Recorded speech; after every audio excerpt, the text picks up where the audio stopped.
So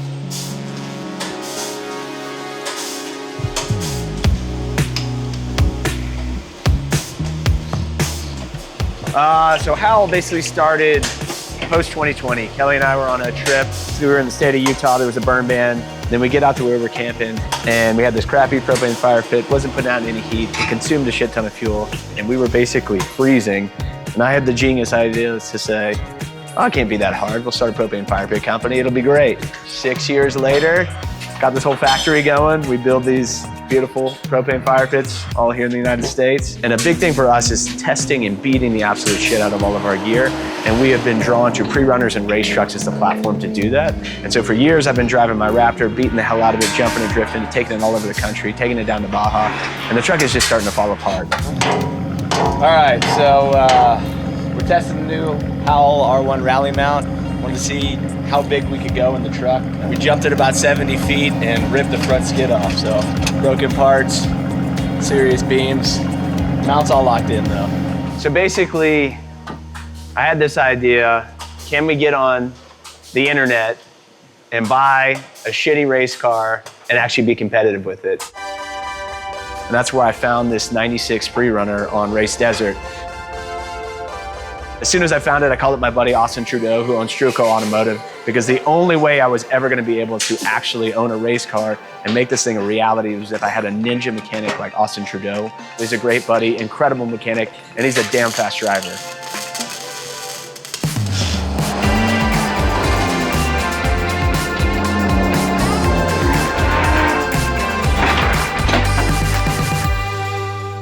So I found this truck on Race Desert. It's kind of a pile of shit. It's like a 96 F-150, but it's got some cool stuff on it. He's asking 20, but it looks pretty beat. I'd be a little uncomfortable if we went over 15. That said, I'm willing to put down some cash on it now just not to lose it. I think this is still a good deal. If you're good to drive down there and kind of talk to him, that'd be great. I think that sounds like a game plan. I mean, it fits the bill. It looks really cool. Extended cab, all white F-150. I just need to step into a full race truck. I'm just beating the shit out of dailies and they just can't handle that level of abuse. That said, I'm a little worried about this thing. Like, do you think it'll be able to take it? No, I don't think it's going to be willing to take it. I think that there's not a lot of things that are going to be quote unquote Randall proof. If anything at all, especially when it comes to a truck. I've seen your trucks after you've driven them. I've worked on your trucks after you've been driving them. Even if the truck was perfectly set up, it still is going to need a lot of work as you're kind of going through and doing those things with it. But everything in here, especially the interior cage work, looks really pretty nice. Wes thinks that cage is 1.5 inches. It looks like it's 1 3/4. I don't know why somebody would weld up a badass cage like this and it not be up to spec. You know, maybe we can go refit it as a 1.75 cage, but like not at 20 grand. For me to go through and redo a cage, I mean, that's probably like 40 to 60 hours worth of work. I mean, that's a lot of work to do it right. If you look at it, the cost of that of being like maybe $5,000 or $6,000, that's a big part of the purchase price of the vehicle. So let's just cross our fingers that this thing is 1 3/4, 120 wall. Hopefully he's willing to negotiate. You know, I highly doubt, I've never found a vehicle that's used that's in perfect condition. Yeah. That there's nothing wrong with it, right? And this is an old race truck, so we're bound to find some things wrong with it. All right. This is probably a good idea, but excited to do it, bro. All right, man, I'll head out and hopefully the seller's willing to work with us and it's the truck we think it's gonna be, so. But I'm excited, man.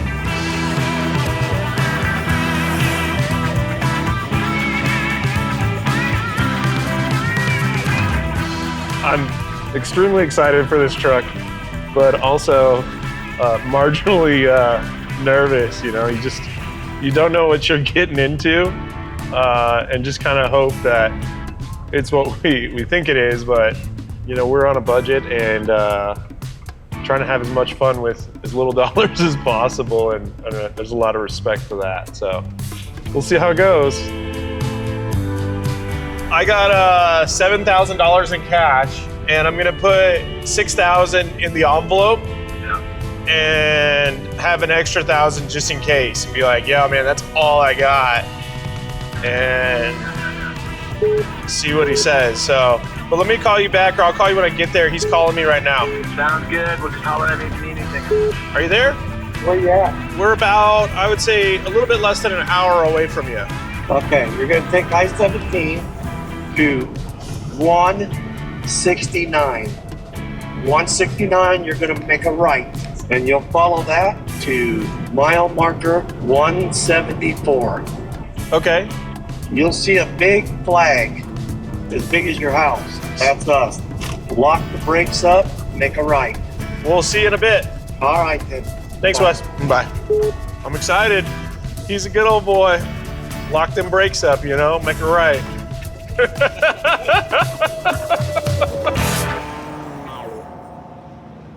Are you Wes? Yeah. Wes, I'm Austin. Hey, Austin. Nice to meet you. You might need the backhoe to put it on. How wide it is? Yeah. We should be able to drive over those fenders, they told okay, me. then that's Yeah. That's why I bought this trailer, or brought this trailer, because I wasn't sure. My other trailer's a little narrow.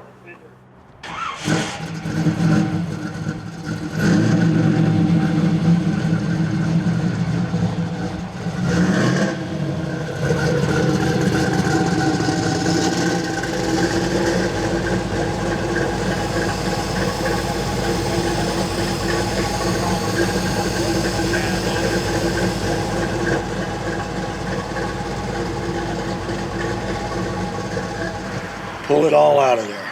Yes, I sir. mean everything. I'd gut it. Gut it. And underneath the hood, gut it. Yeah, make it simple. And then you can actually run, probably run 40-inch tires. Yeah, or 37s, yeah. What are these right now, 35s probably? Yeah. Yeah. So what's our situation looking like? I think it's a decent truck for the price point that it's at. I don't think that there's any problem with it, but it's kind of driving me a little crazy. But All right, just go out the gate, yep, make a right, and just kind of follow it, up there, and you'll yeah. see where it goes. Yeah. See you in a sec. I don't know this road, so we're not gonna get too wild with it. Like I said, I kind of want to just feel the truck out. See if it loads up or anything weird. Got some pretty good vibrations under the throttle. Feel it? Yeah. Upon our initial drive here, the suspension feels good, the brakes feel good, the transmission feels good. I'd like to see if the engine wraps out a little bit more than 3,000 RPM, and we have a vibration on acceleration. Obviously, in a perfect world, it's like, hey, it's perfect, you're ready to go.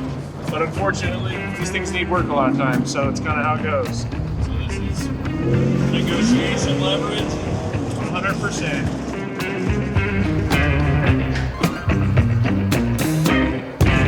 So I talked to my finance department. We know that there's a solid vibration, and it could be, you know, like you said, it could be that tranny mount. It definitely has some axle wrap. I think it's the wrap. And then we have a pretty good size oil leak going on up there. You know, I think right now he's at 15,000 total. I'm not even going to budge on it. I could have sold it 5 times. I'll tell you right now, I don't think he's going to do 20 on the truck. Well, then, So I can call him back I and got see some stuff I was what going he to says. throw you in, give you guys and stuff, but I'm not going to budge. I'm going to tell you that right now. I think we got to come to like a common ground on it if we're going to move forward with it, because I'll call him and see what he says. But Yeah, that's where I'm at on it, because I could have sold it. sure. I really could have. But it's definitely still like leaking oil. We got some issues going on with it. Pull it apart anyway to fix it, make it for a race truck anyway. So, Yeah, I mean, we weren't planning on having to pull the motor apart. So yeah, well, the motor ain't there. Wes is not interested in coming off 20 at all. I got him right here. I don't know if you want to talk to him or if you have time to. Yeah. This is Randall. Hey, who? Randall? Randall. Because you guys bought it sight unseen, I had some other stuff I was throwing in for you guys so I could get it off the damn ad, but I could have sold it. You guys are going to pull this apart and nut and bolt it and put it all back together. At least I would if I'm going to race it. I guess that's just kind of my hesitation. You know, we're spending a lot. You're going to do that anyway. I don't care what truck you get, you're going to pull it down, or you should pull it down and do it. And then I showed him on the rear end.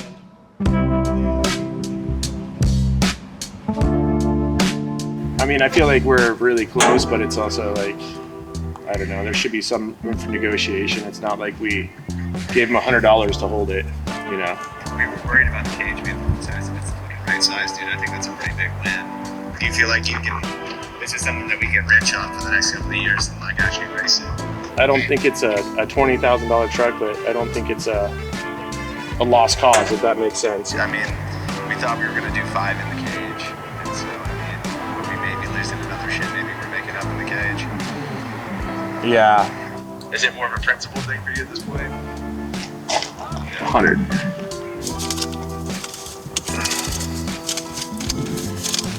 So we'll see how much cash he's willing to take, but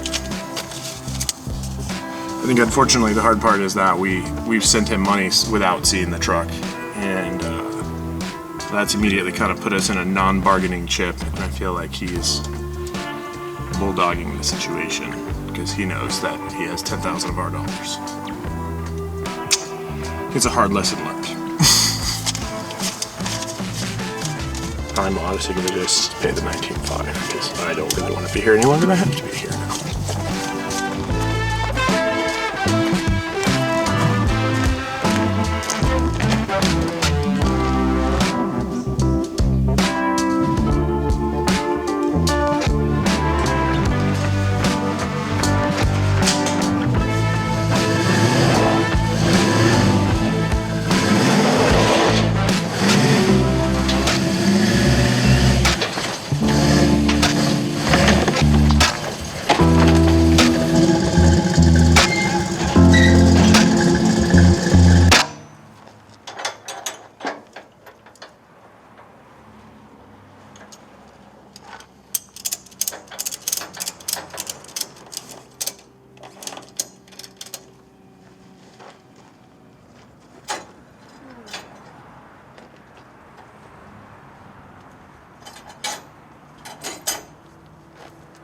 Like I Thanks, said, Wes.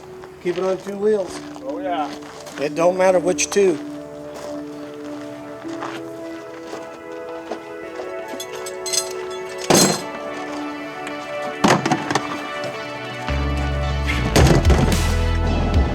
Well, I'm pretty sure you could cut the tension with a knife. It was so bad that I almost didn't shake his hand. Whatever. We got the truck, the title's signed, the VIN's right on the title. It's whatever it is, and we got a truck. So we are on our way on the road.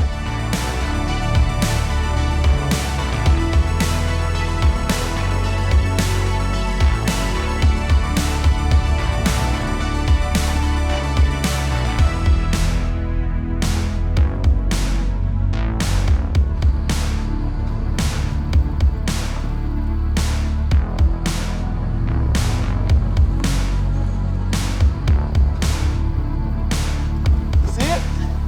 See it on the back of the truck? Look how sick it is!